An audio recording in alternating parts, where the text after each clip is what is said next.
Hello, everybody. Good morning. It's morning somewhere. Hey, Julie. Hi, Kiri, Alicia. Good evening to you.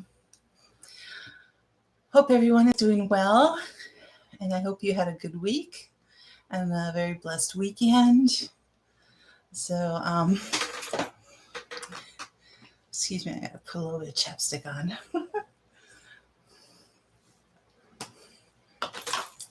So, anyway, hello.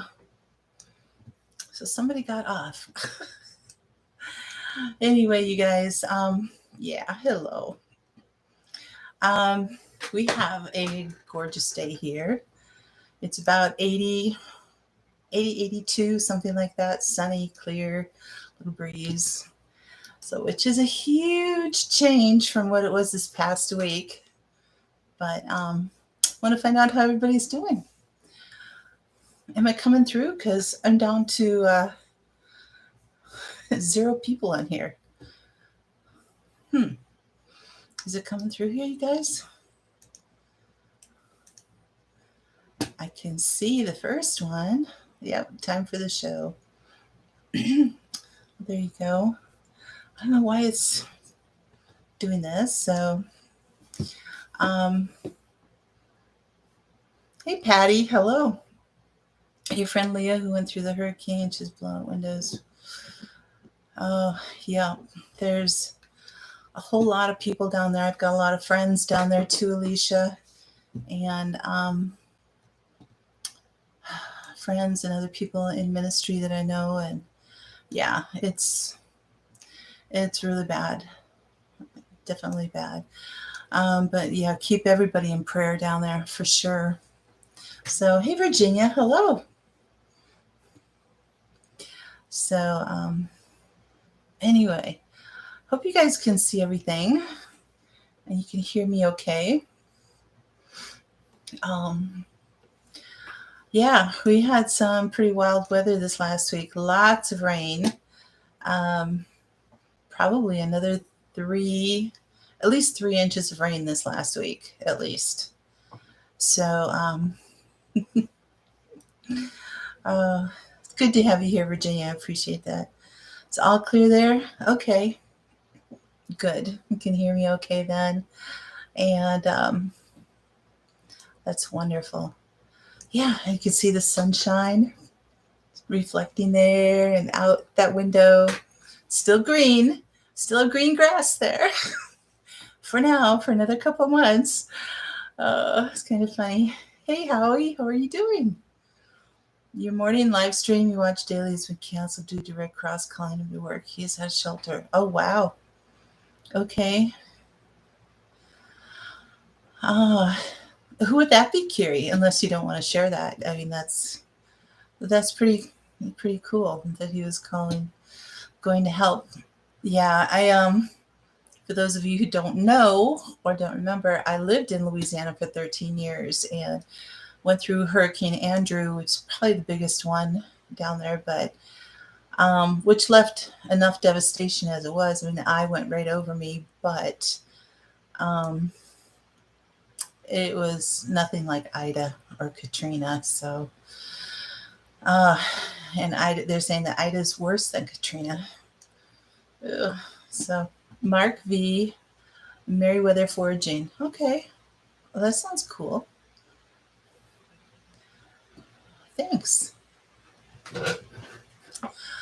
So, anyway, yeah, this last week, Saturday morning, we had a system come through, and I was in the basement with the tornado sirens going off. So, not my own sirens, the fire department right next to me. So, yeah, for probably 20 or 25 minutes. And then yesterday I was driving out in the country, and about maybe 8 miles from me, there was a cornfield that was just smashed flat. I mean, just flattened like a big giant footprint, and just flattened it right to the ground. And other cornfields around it were still upright. So it was like, and they did say there were funnel clouds around between me and within the 15 miles from me. So anyway, it's like one just went down and then jumped up again and bounced around. So I've seen those results before on things, and it's like, if your rain is from Ida, kind of looks like that. So you know what? There's Nora on the west side of Mexico, with Ida on the east side, and it's like two hurricanes going up to the states at the same time. I don't ever remember it happening like that. You know, and I don't know if Nora's going to end up fizzling out by the time it reaches the states or not, because it's just falling right up the Mexican coast through the Baja.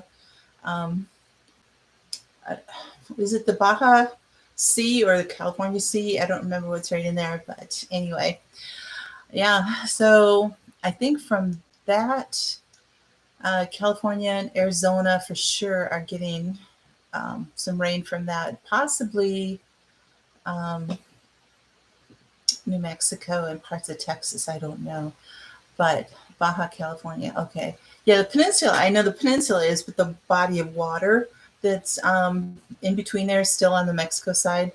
So I don't know if it's the Baja Sea or what was it called. I looked it up a couple days ago and I couldn't remember.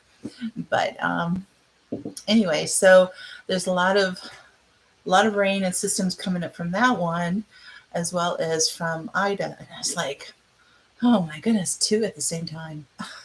It's craziness. Just crazy. How's everything going in your neck of the woods?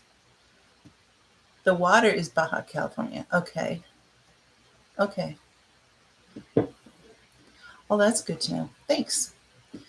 It's still a desert there. Oh, Patty. Well, everybody else in the country is drowning. You could use some of Tennessee's water, right? Uh, California, kind of the whole Northwest there, which is really unusual for you guys, especially in Washington and Oregon, to be so dry. Um, we very rarely get higher than a tropical storm, a Cat 1 hurricane there. Cat 2 was Hurricane 1. You can look at it. Yeah, probably came up, I imagine, the East Coast, and then just kind of got you guys on the end there. So sunny and drought on Vancouver Island. Oh, it's crazy. It's crazy. I know. I was just talking to somebody a little over or a little less than an hour ago, who was in communication with some of our friends in New Orleans and other surrounding areas there, and said that they can't, nobody can travel the streets or anything, and because power lines are down all over the place, and they're saying up to 3 weeks before they even get power, which is, whew, that's a whole lot. Portland's always dry this time of year. Starting. Oh, okay. Yep. Hey, Teresa. Hello. How are you? I do want to. I should read that. I emailed the Max because they're right down, not too far from where the I came over, and they said they got some wind and rain, a lot to clean up, but no damage. Yay! So we are so thankful to report that blessing. Yes, I'm very, very glad for them. And it looked like Deep South Homestead made it through okay, far less damage than they've ever had with any other hurricane. And so I think it was centered pretty much right over New Orleans area, just right in there. And so kind of crazy. Meriwether said he has no communication posts on Facebook. Oh, Orange, Texas. Okay. I'm not sure where Orange, Texas is. Is that east, west, south? I'm not sure. I know where Orange, California is. Or Orange County, I should say. So, anyway, yeah. in the basement with tornado sirens going off on Saturday morning, and it was black as night. I mean, it was so dark, and the winds, and they were saying that we were supposed to have baseball size hail, but I didn't get any personally, which I'm so grateful for. I haven't heard from anybody else if they have gotten that or not. Um, so Orange is near the Louisiana border. Okay. Hmm. Well, Broussard said that they were. What did I emailed them Saturday? I think it was Saturday night, and they said that they were probably going to feel not very many effects of it. They'd probably get some wind and rain, but they weren't in the path of it in Lake Charles. Um, so the western part of the state, I think, was okay. It's crazy. Yeah, there's one. So was it Julian? I think tropical storm or Hurricane Julian is in the North Atlantic, and then there's another one that's in the Mid Atlantic right now, as well as Ida and then Nora in the Pacific. It's pretty active right now. End of August. So, but anyway, so lots of rain here. Everything is green again and growing like crazy. I'm going to start harvesting my apples pretty soon, I think, because one of my trees is looking like it's about ready. Some things have dropped, of course, in the storms. And, when we get 60 and 70 mile an hour wind gusts, things are going to fall down. They're going to come tumbling down. All right. So, what do we have here? Years ago, group of men camped at your church in San Antonio to go help after hurricane. They just went home the next day because they were looking at Mexico. Oh, okay. Yep, where it can hit where nobody lives, that's definitely a good thing there for sure. Absolutely. So you guys are my diehards showing up here. I really appreciate it. I know things are crazy around everywhere else, so don't imagine we'll have a whole lot of people here tonight, but that's okay. You guys are here. So last week we covered letters A through B for the trees. Now somebody, and I don't remember who it was, suggested because I wanted to find a book on how to identify trees by their bark, right? So it's good to not only find out what they are by their leaves and their fruit, but also for winter identification, in case you need something in the winter, to know what they are from their bark. And so somebody recommended this book. What tree is that? And so I got it. It's an Arbor Day book, and it's a fun size. It's like a rack card size, and so you can like easily put it in a pocket. Put it in your backpack or something like that. It's got a lot of good information here, but it has nothing about the bark. So I'm like, oh, but it has like lots of good pictures of the leaves and a lot of different information. And actually kind of like quizzing you on the different things. So, if the leaves are in groups, if they're opposite each other or alternating, or what do the fruits look like? Is there a husk on the nut? Is there not? What color is the fruit? So anyway, you can identify it by the leaves, the fruit, and the twigs, the new twigs at the end of the branches. So because that will also tell you a lot of what the twigs end up looking like at the end. So anyway, it's kind of a nice little book. I'm trying to remember what it was. Yeah, $14.95. But it has some really good pictures in here and some good information. It's got this neat flap here that you can actually, put around a page if you're trying to look for something. So I mean, different things like that. So it's just kind of cool.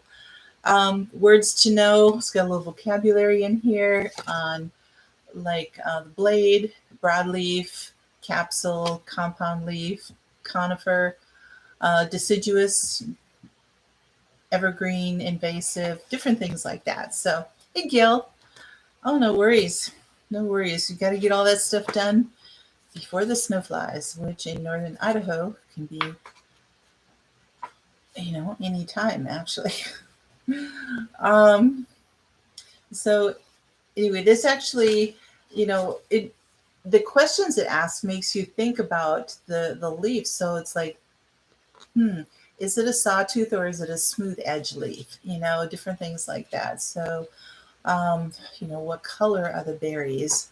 What do they smell like? Different things. So anyway, that's one way to identify it. It's got this neat little ruler on this side, so you can like measure the size of a leaf too, and or the size of a twig or the fruit or something. So this is a good one to use to identify, and it's for a good bit of North America. And you can ID every tree on your land. Awesome. 2 of them. That's so great. Hey, Mother Earth Garden Club. Hello. So anyway, for summer identification, this is really, really good. So, but it still didn't help me with the bark. And I wanted to be able to find something that I could identify, like I said, during the winter by its bark. And so I was searching and looked at this one. It's a field guide to trees of North America. It's the National Wildlife Federation. It's got a waterproof cover, it says. Which helps. The inside isn't, and it could get really warped here. But, well, it's got a little bit of a protection on there. But this thing weighs about 3 pounds. It's so heavy because it's so condensed. I mean, look at how many pages. Now, this does have pictures of the bark. They're not real big, but it does help you to be able to see like this, the hickory, and this. So you can kind of see what the texture would be, what the color would be. And some of them describe it. That was a pecan. They've got this book divided up into sections, and they've got color-coded tops and everything. And it's all by leaf identification. So it says if they're scale-like leaves, like a cypress has a scale-like leaf. Cedar does, so that it's like an evergreen, but instead of a straight needle, it's got the little bits like a juniper, cedar, cypress, some of those and everything. And so I didn't know that's what they termed it, a scale-like leaf. So anyway, within that, they've got different things. So here's like a willow. They'll show the leaves, and these are real pictures instead of drawings. They'll show other aspects of it, what the whole tree looks like, and the bark. Then they'll describe the height of the tree, the diameter, the habitat. They'll describe more about the leaf, the flower, the fruit, in a map of kind of where this particular one is located in North America. So that's a Schooler's willow. They have Pacific willow, a bond-planned willow, red willow, a royal willow. So all kinds of willows. So they go through each willow and let us know where they are and what they look like. So so this one's very comprehensive, very, very good. It would be, unless you have a really heavy duty backpack, it would be hard to travel or to hike, like 8 hours looking at trees or carrying this with you. But if you have specific trees you want to look at within, a few acres of you or something, and then to go on there. So Diodora cedar, not. Oh, thank you, Mother Earth. Appreciate that. You love your sugar maples. You got 6 pints of syrup this past spring. Yay! Yeah, I came across the. I'm trying to see where it is, but I came across that. Oh, here you go. Sugar maple. And it says that the sugar maple is the star of Eastern North America's autumn foliage show. So that's because it gets like gorgeous reddish orange. Oh, it just looks like a blaze. And they're beautiful. And then in the spring, you get the sap from the sugar maple. So anyway, I'm pretty impressed with this book. It looks really good. It was a little bit more expensive, but for being able to identify things, I think that's going to be good. It's going to be good. Thank you, guys. Who else do we have here? Do we have thorns? Hey, Matt and Sarah, hello. You're out and about, but listening. Aw, thanks. There are a host of books on identification. Okay.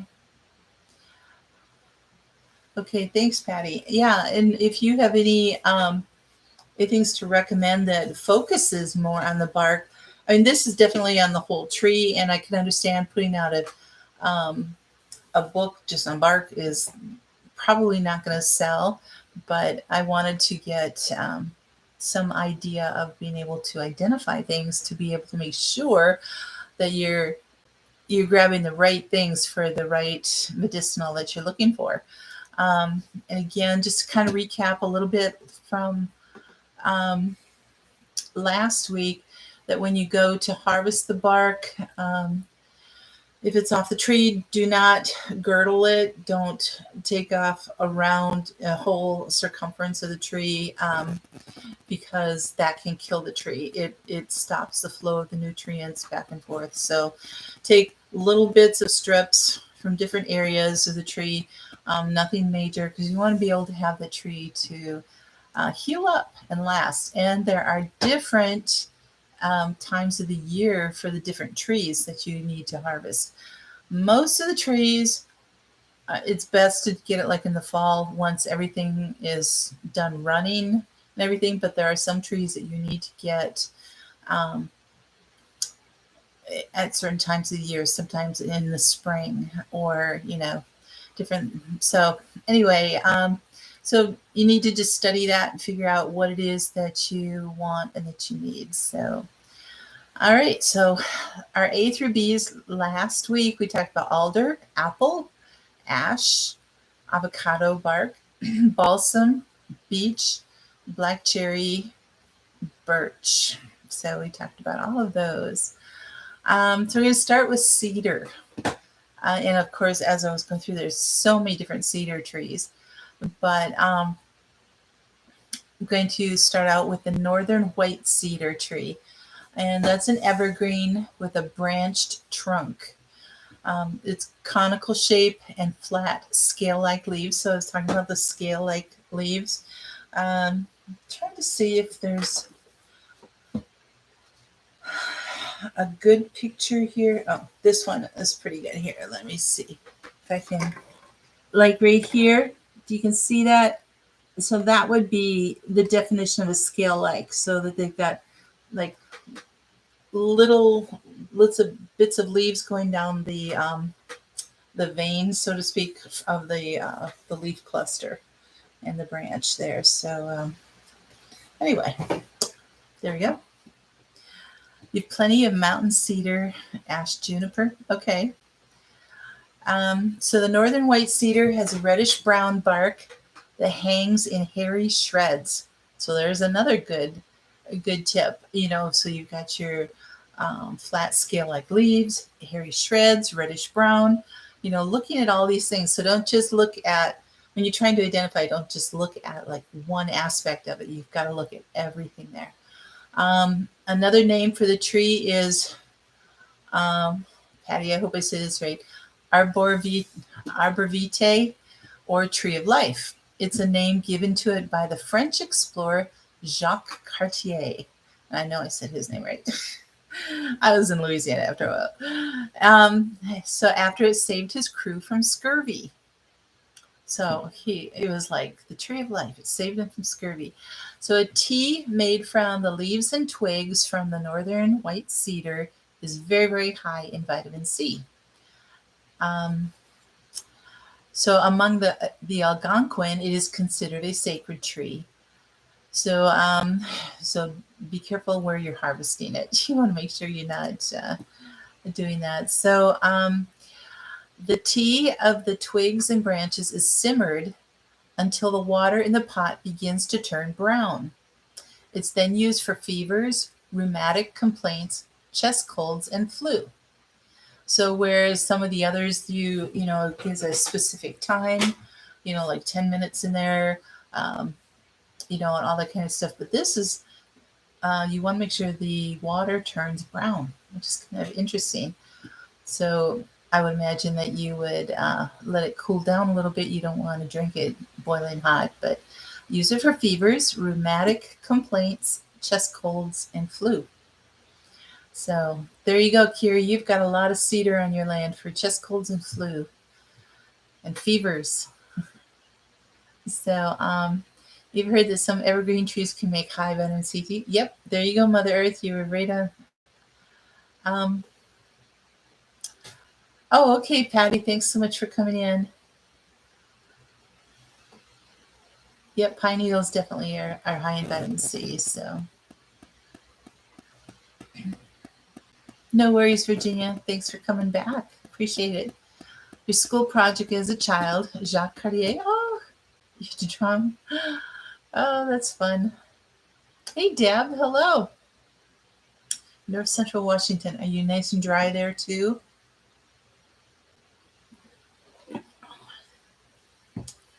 Cedar causes disease in apples. I do not know that. I imagine there are some trees you have to be careful where they don't plant. You don't plant them close together. That's interesting. Very, very interesting. All right, cinnamon. Now we think, oh, cinnamon. Wait a minute, that's a spice and everything. But if you didn't know, which I'm hoping that most of you do, but cinnamon is actually bark from a tree, from the cinnamon tree. And so you take the bark and then they grind it up into a nice powder. Now for me, I always get organic cinnamon sticks and then I grind my own cinnamon. So, if you haven't done that before, oh my goodness. The flavor and the aroma is amazing. You guys have to try that. You get fresh ground cinnamon. So I only will grind up maybe a couple tablespoons, 2-3 tablespoons at a time, and put it in a container. And then when I use it up, grind some more that's fresh. Because then I don't have to worry about it going stale or anything like that, losing its potency. Mountain cedar keeps allergists in business. Oh, cedar fever is a real medical problem. Oh, wow. Okay. Even though it's supposed to help with reducing fever, that's interesting. Hey, Money Pit Homestead. Hello. Hi, Lisa. You did get rain last week for a day. That was well. Okay. Yay. Harvest is coming in. I know for those of you who just have come in, we had, there's a tornado that touched down not too far from me on Saturday morning. So we had some wild, severe weather Saturday. I was in my basement for a while and the sirens going off and everything. But when I checked my garden afterwards, my tallest tomato plant was flat on the ground, and it was a 1x2 stake that was staked 12 inches down into the ground. So that was totally over. So I had to go out and take 2 more stakes and do like a teepee type of thing to prop it up and then tie it up and everything. So it's hopefully well propped right now. But Um, Pepper plants were those that weren't staked were a little bit flattened, not too bad, but otherwise, overall, things did pretty well. I think the tomato plant was the one that got hit the worst, but I had branches down all over the yard. um, Mountain cedar is the only winter pollinating tree. Interesting. See, all the things that we learn from other people's areas of the nation as well as of the world. So cool. I love it. So, cinnamon is used to calm your GI tract, if you didn't know that. Um, it's helpful. You can steep a couple sticks of cinnamon in boiling water for 10 minutes, and then you drink the water. Or you can grind it and place it in capsules to help with stomach upsets and gas. Don't just go and take a spoonful of powdered cinnamon and try to eat it and everything else. You will have so many problems. You can end up actually kind of asphyxiating because the cinnamon powder is very, very potent in that way. I've seen people have struggled breathing after that kind of thing. So, John, hello. Thanks for popping in. Oh, that's so sweet. You have relatives in the SeaTac area. Okay. You think the disease is called cedar rust disease when a fungus from cedars causes disease in apples. Okay. Very, very interesting. Female mountain cedar trees produce juniper berries. Male mountain cedar trees produce yellow pollen. You shake the tree and a cloud of pollen. Oh, yes. There you go. Those potent male trees. There you go. Yes, you have to be careful with cinnamon in that, but it's really good for your GI tract, and of course, cinnamon is really good for a lot of things. They didn't really go into too much detail here, but then the all famous elder tree that everybody kind of knows about with the elderberries. So elder trees are really pretty small. They have clusters of white flowers in the spring and black or deep purple berries in the fall. They thrive in damp, moist areas. So elderberries are used to make preserves, pie, and wine, as well as our elderberry syrup and tinctures and all the good stuff that we make out of them. Um, Taken as a tea, either fresh or dried, the berries benefit the lungs and nourish the blood. So, and again, I put all of the links for all of this information below in the show notes so that you guys can check it out. And Julie, is that for the elder? So, elderberry syrup has been proven to prevent and shorten the length of the common cold and flu. So there's lots of different recipes out there for elderberry syrup, and a lot of sources to be able to buy your already dried elderberries if you need to, all that kind of thing. Hey, Kentucky Faith Haven Farm, how are you?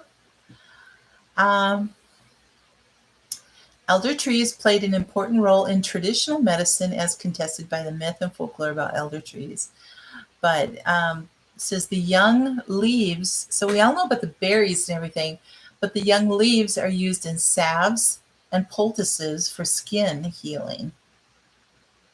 So you can take the leaves as a poultice for healing your skin.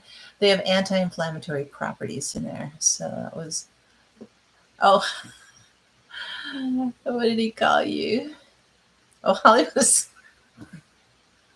that's good. John, your sense of humor is epic, and I truly appreciate it.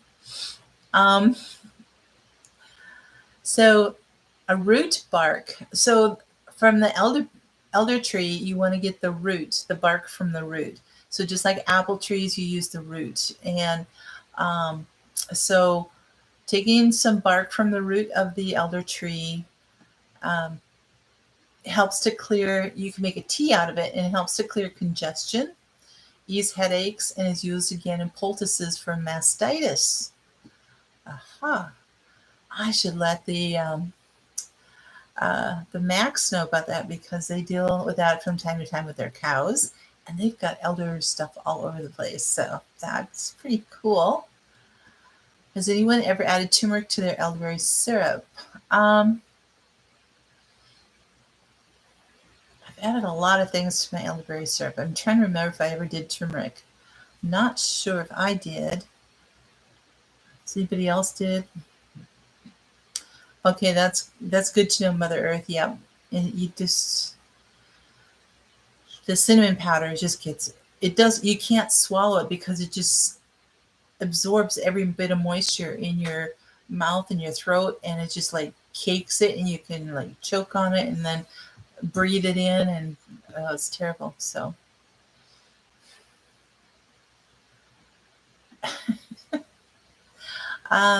so you take the bark from the tree roots, you brew it into a tea, and it works well for treating headaches too.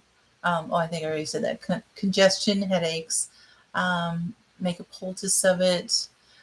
You take a handful of the bark and add it to 1 cup of boiling water. So it almost is a 1-to-1 in there if you have a handful of bark.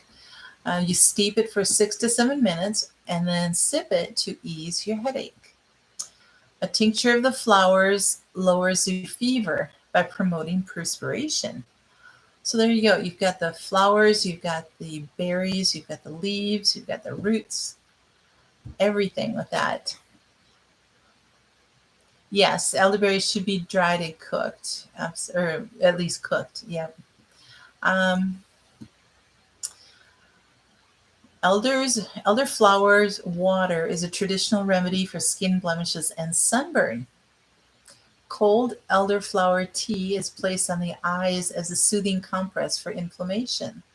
Oh, that's so neat. Elderflower tea, so the flowers of the elder, for inflammation. You can make oil out of the elderflowers. I imagine you have to dry it first, dry the flowers, and then make an oil, infused oil and everything. But it makes a soothing balm for nursing mothers. So that really helps. Dave, hello. How are you? Julie, I kind of figured what you meant, but it was like, it was cute. Oh. And again, below, there's all kinds of links that you guys can use. I want to say thank you, first of all, to all my moderators. You guys are well. You're just like amazing. You do such a great job. So anybody who hasn't checked out their channels, please do so. Appreciate it so much. Okay, so we've talked about cedar and cinnamon and elder. So now we're going to talk about slippery elm. Hey here, Harvey Black too. Hello. Slippery elm is a medium-sized tree with a grayish bark, usually found near streams. There's tons of different elm trees. I have 2 different kind of elms on my property, so I don't have slippery elm.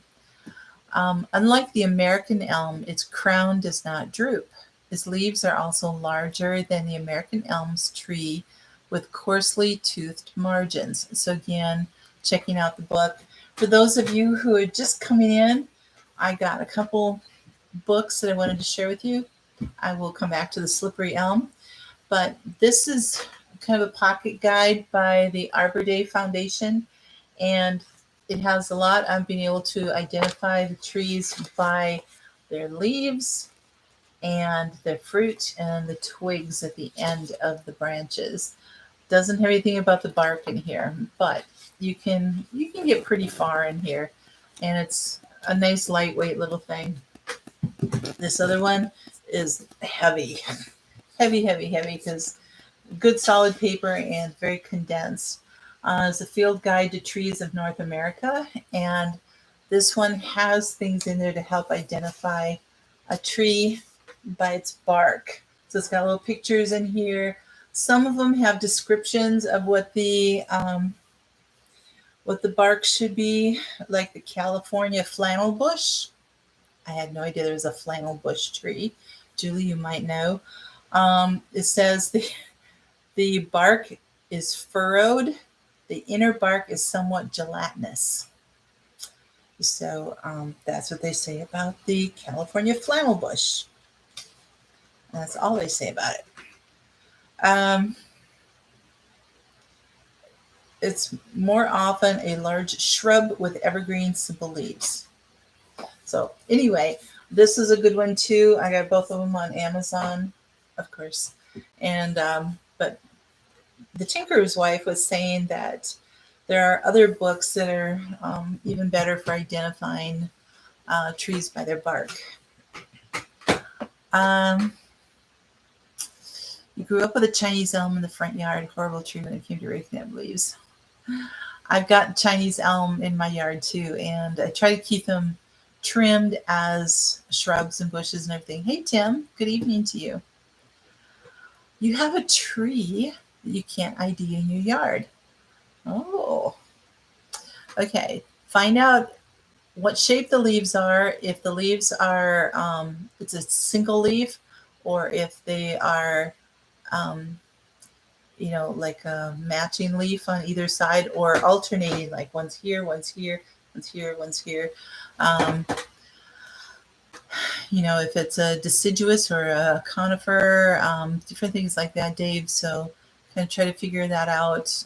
If it has any fruit to it, and what the bark is. So, yeah, and you could, even put all those things into Google and see if it comes up with anything. You have to take turmeric, ginger, cinnamon, etc. for your arthritis if you want to enjoy your delicious. Oh, yes. Tomatoes, unfortunately, tomatoes and tomato products are hard on arthritis. Absolutely. Harvey, you have a pau d'arco bark from Brazil. You forget how to use it, what it's for. Any thoughts? Yeah, this is just an identifier to just tell me what it's for. Let me see.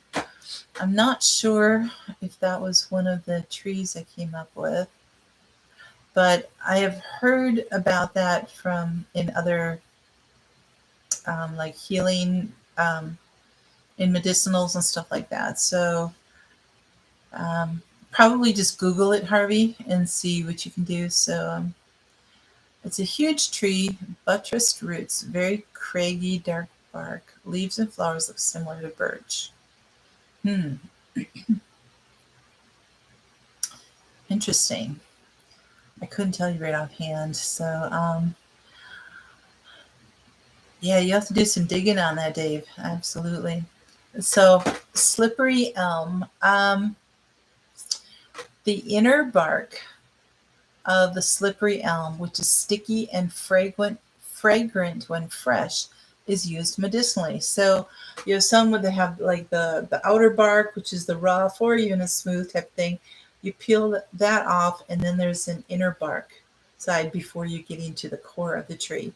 And it depends on the tree. Some of it can be pretty prolific. Others, it's just very, very thin. But slippery elm, that's where you get all the gooey stuff in there, and that's what it's good for.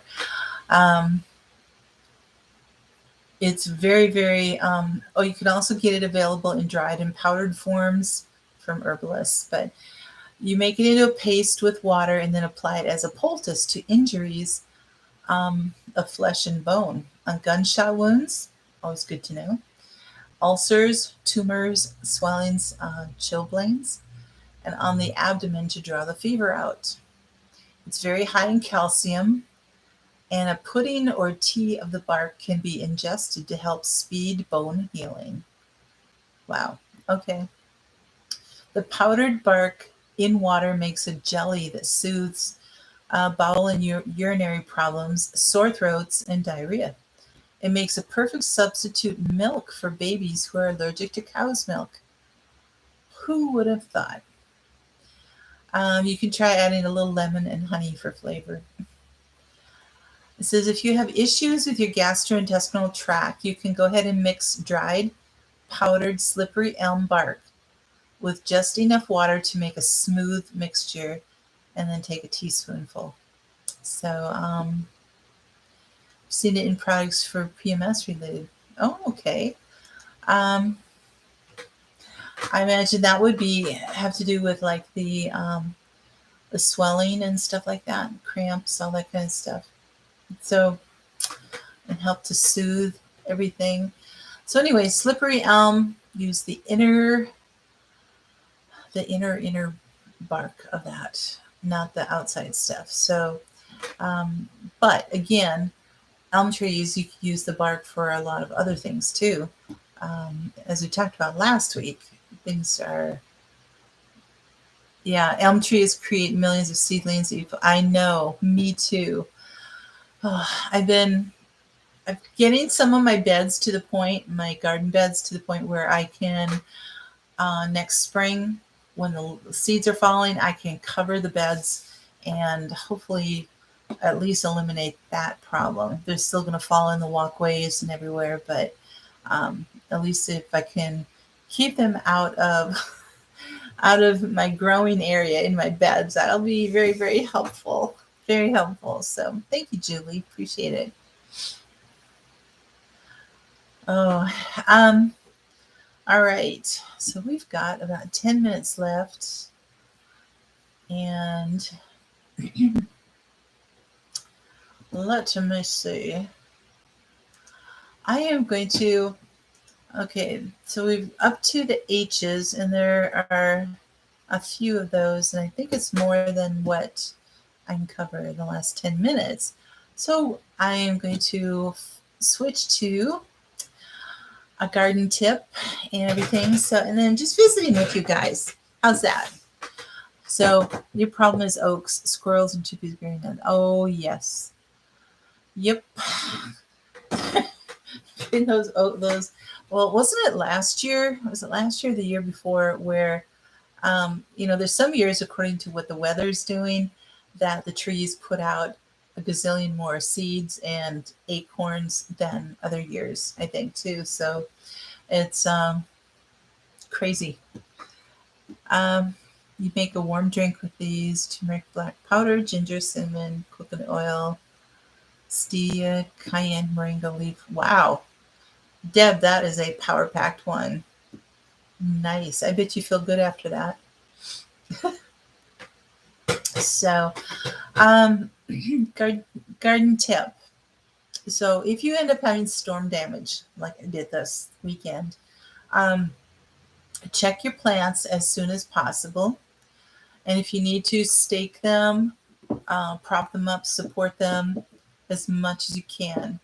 If you have to harvest things because they've fallen off or the plant got so damaged that it's not going to be able to grow anything, harvest things and either use them, or if it's like a squash that might continue ripening even off the vine, but try to harvest them and use them if you can, instead of just letting them stay on the plants and rotting in your garden. You wouldn't want that. So that is so cool. Turmeric, black powder, ginger, cinnamon. I'm not familiar with black powder. Is that a thing by itself?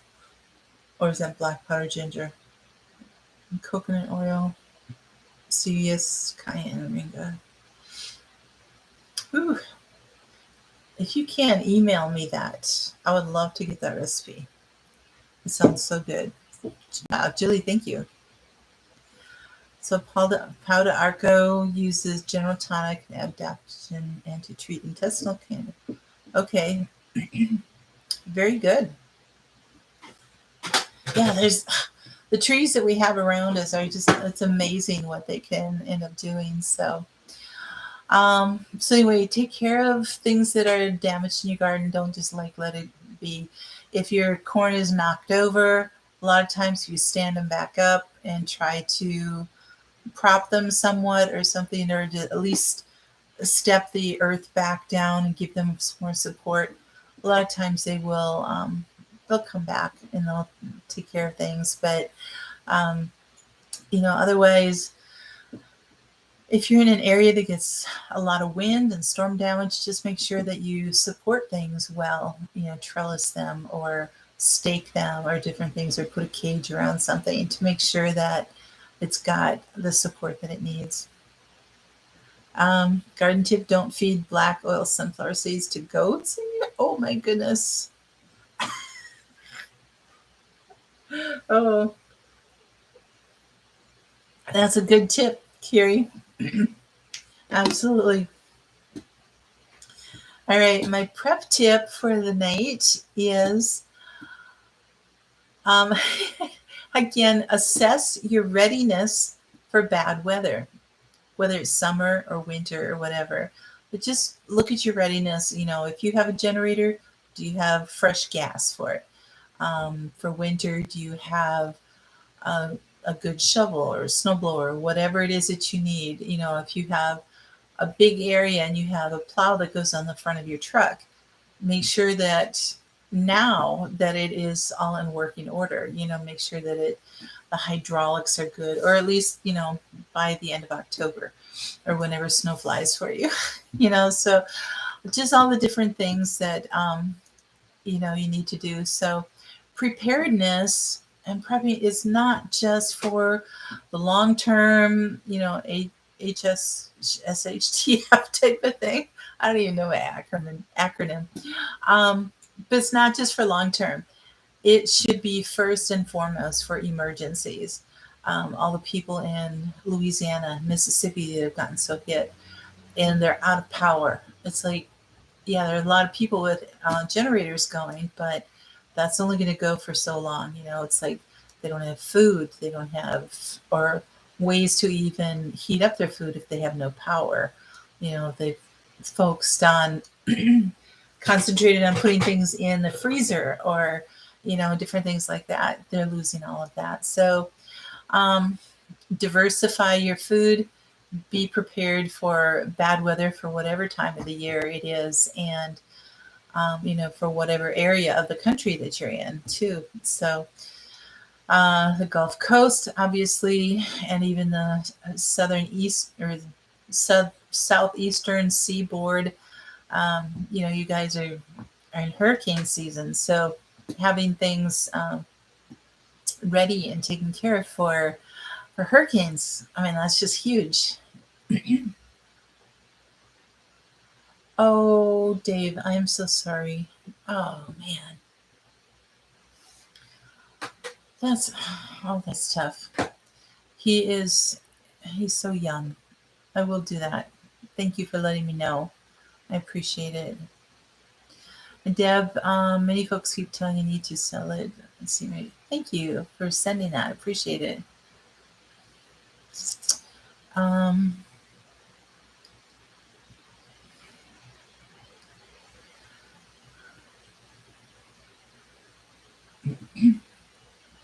Yeah, he was another content creator. And I don't know if he ever grew his channel too much. I kind of lost track of watching it and everything, but he did a lot of I want to say it was woodwork and electronics, right, Dave? I think so.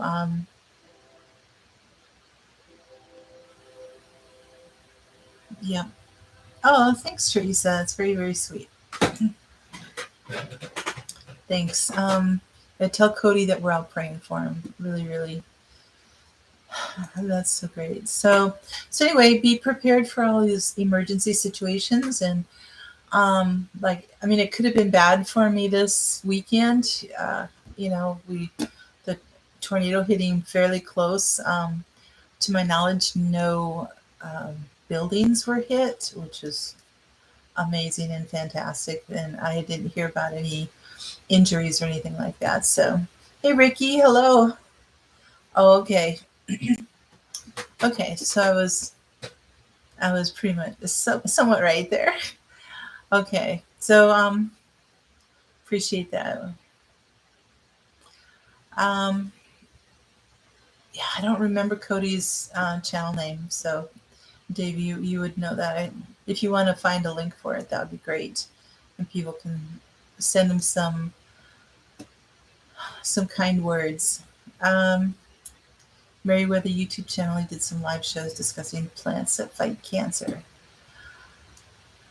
Well, if he's on the ventilator, it's probably to the point where there's a lot. I don't know that there'd be much left that could help at this point. So it's tough.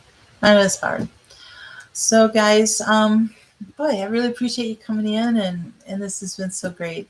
Hopefully, this week will be pretty decent. We're not supposed to have any rain for maybe 5 or 6 days yet.